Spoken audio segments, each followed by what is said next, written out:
Assalamualaikum warahmatullahi wabarakatuh. Selamat pagi. Selamat datang dan selamat berjumpa kembali pada pembelajaran kita hari ini. Apa kabarnya hari ini anak-anak semua? Semoga pada hari ini Pak Guru jumpai kalian semua selalu dalam keadaan sehat. Sudah siap dengan pembelajaran kita hari ini? Pada pertemuan kita hari ini kita di tema 4, berbagai pekerjaan. Subtema 3, pekerjaan orang tuaku. Pembelajaran 1.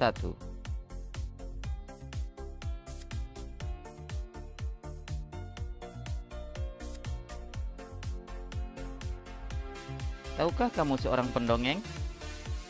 Pendongeng adalah orang yang menyampaikan dongeng kepada orang lain. Mendongeng adalah pekerjaan orang tua Sani, temanku. Apa pekerjaan orang tuamu? Ayo membaca. Kali ini kamu akan membaca dongeng Tupai dan Ikan Gabus. Dahulu kala hiduplah sepasang sahabat di daerah Kalimantan Barat. Mereka adalah seekor tupai dan seekor ikan gabus. Setiap hari mereka melakukan kegiatan bersama, mencari makan, bermain, bahkan mengunjungi tempat-tempat baru selalu dilakukan bersama. Suatu hari tupai tidak melihat gabus, sahabatnya. Ia mencarinya ke tempat biasa gabus tinggal. Saat bertemu, tupai sangat kaget. Gabus terlihat lesu. Ternyata ia sedang sakit. Tupai sangat sedih. Ia menawarkan makanan untuk sahabatnya. Namun gabus tidak berselera makan. Gabus hanya menginginkan satu jenis makanan yang diyakininya dapat menyembuhkan penyakitnya. Tupai berjanji akan mencari demi sahabatnya. Setelah gabus mengatakan makanan yang dapat menyembuhkan penyakitnya, tupai sangat kaget. Ia harus mencari hati ikan hiu. Ikan hiu sangat ganas. Tidak terpikir olehnya ia bisa mendapatkannya. Namun tupai bertekad untuk mendapatkannya. Ia ingin sahabatnya sembuh. Tupai kemudian melompat dari satu pohon kelapa ke pohon kelapa lainnya yang dekat dengan tepi pantai. Saat menemukannya, ia melubangi satu kelapa dan membiarkan airnya habis. Kemudian sang tupai masuk ke dalam kelapa. Angin kencang membuat kelapa jatuh ke pantai dan ikan hiu memakannya. Di dalam perut ikan, tupai kemudian keluar dari kelapa dan menggigit hati ikan hiu. Ikan tersebut mencoba bertahan sampai kehabisan tenaga. Ombak besar membawa ikan hiu ke tepi pantai. Saat itulah tupai keluar dari mulut ikan hiu dan membawa hati ikan kepada sahabatnya. Sampai di tempat ikan gabus, tupai kemudian memberikan hati ikan hiu untuk dimakannya. Beberapa hari kemudian, tupai melihat sahabatnya segar kembali. Betapa senangnya tupai melihat ikan gabus sehat seperti sedia kala. Berdasarkan cerita tersebut, temukan unsur-unsur cerita yang ada dan tuliskan pada kolom berikut. Judul, tokoh, sifat tokoh, tempat, awal cerita, akhir cerita, dan pesan moral. Baiklah, kita mulai satu persatu.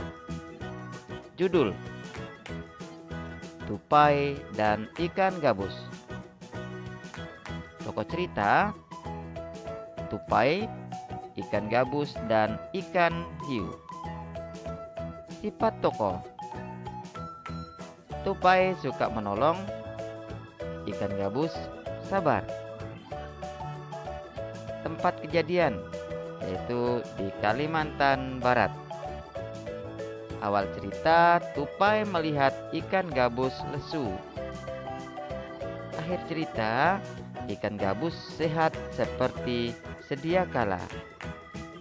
Pesan moral yang didapat dari cerita tupai dan ikan gabus adalah kita harus saling tolong-menolong. Nah, inilah unsur-unsur cerita yang kamu dapat dari cerita tupai dan ikan gabus. Tahukah kamu, dalam bercerita, pendongeng sering menggunakan wayang yang terbuat dari kayu. Wayang tersebut dibuat oleh pengrajin kayu. Ayo kita cari tahu lebih lanjut tentang pekerjaan pengrajin kayu. Dayu mempunyai teman yang bernama Beni. Pekerjaan ayah adalah pengrajin kayu. Mau tahu apa saja yang dilakukannya? Ini cerita Beni. Pekerjaan ayahku adalah pengrajin kayu. Ayahku membuat meja dan kursi. Untuk menghasilkan kursi, awalnya ayahku membeli kayu, memotongnya, membentuk menjadi kursi, menghaluskan, lalu mengecatnya. Waktu yang dihabiskan untuk membuat kursi kurang lebih 1 minggu. Ayahku menjual meja dan kursi buatannya ke toko mebel. Di toko mebel itulah orang-orang membeli meja dan kursi buatan ayahku. Berikut adalah proses pengolahan kayu menjadi meja dan kursi. Perhatikan gambar berikut.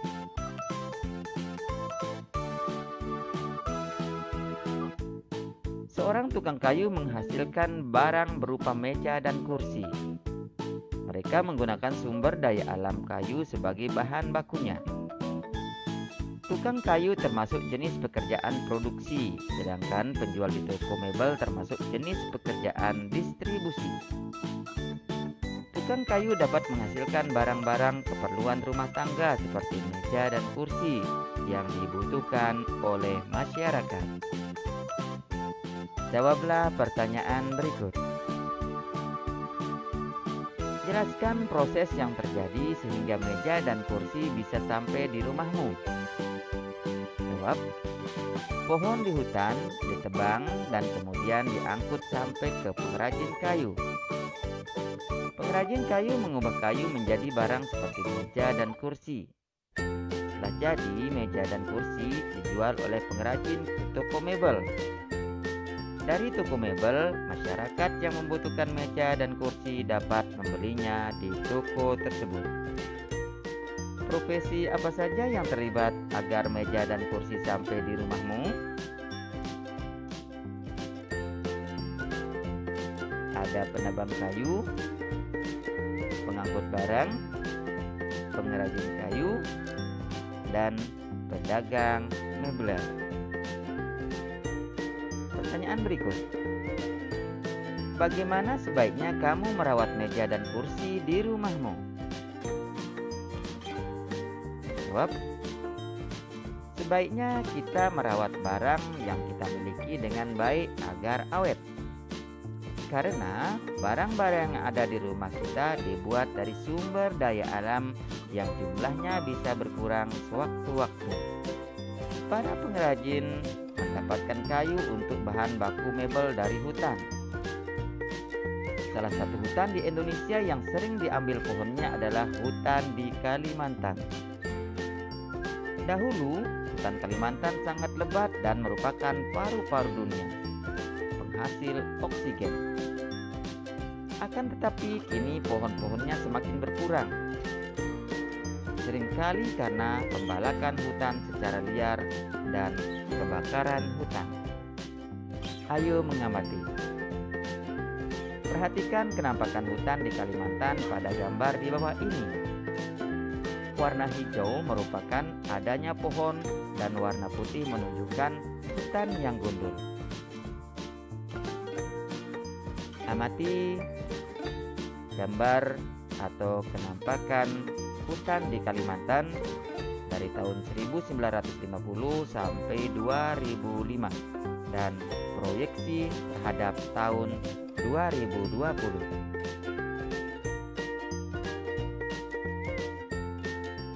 Kalau kita cermati, pada tahun 1950, hampir seluruh Kalimantan tertutup hutan. Pada tahun 1985, hutan di Kalimantan masih luas.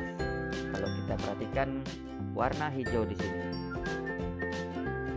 Pada tahun 2000, hutan di Kalimantan mulai berkurang seiring dengan penebangan hutan.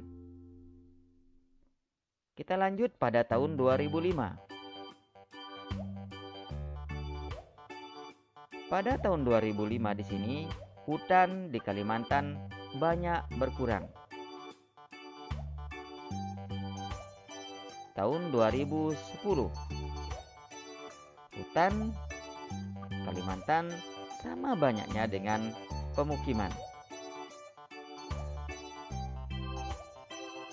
Dan sedangkan pada tahun 2020 saat ini atau sekarang ini, hutan sangat sedikit. Pemukiman semakin luas. Nah, inilah yang terjadi hutan yang ada di Kalimantan. Berdasarkan pengamatanmu tadi, mari kita jawab bersama-sama, bagaimana kondisi hutan jika terjadi penebangan terus-menerus? Jawab, jika hutan ditebang terus-menerus, maka hutan akan rusak dan hutan menjadi gundul. Perhatikan gambar kenampakan hutan yang terjadi saat sekarang ini, di mana banyak hutan yang menjadi gundul akibat dari penebangan hutan secara terus-menerus. Apa yang akan terjadi jika pohon di hutan semakin berkurang? Jawab, apabila pohon di hutan semakin kurang, maka banyak hewan yang akan kehilangan tempat tinggalnya.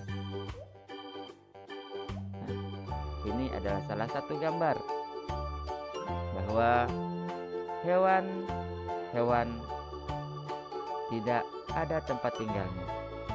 Akhirnya banyak kita dengar berita baik di televisi maupun di surat kabar, banyak hewan-hewan yang turun ke perkampungan mencari makanan karena tempat tinggalnya yang hilang atau rusak.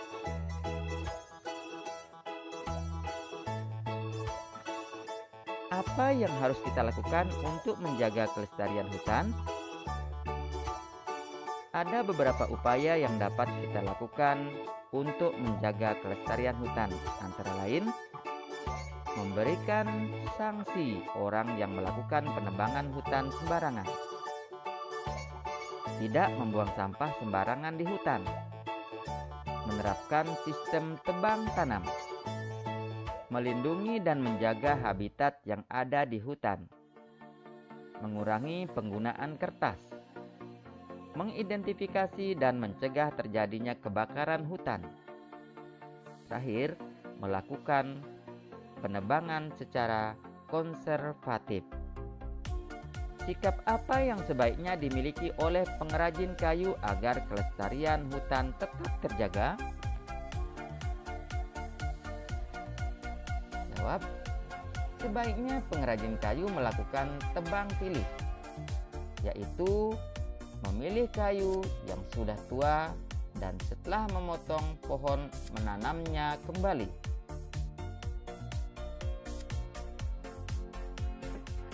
Apa yang harus dilakukan untuk menghindari kerusakan hutan? 1. Melakukan reboisasi, utamanya pada lahan-lahan yang kritis. 2. Menerapkan sistem tebang pilih agar kerusakan hutan tidak semakin bertambah. 3.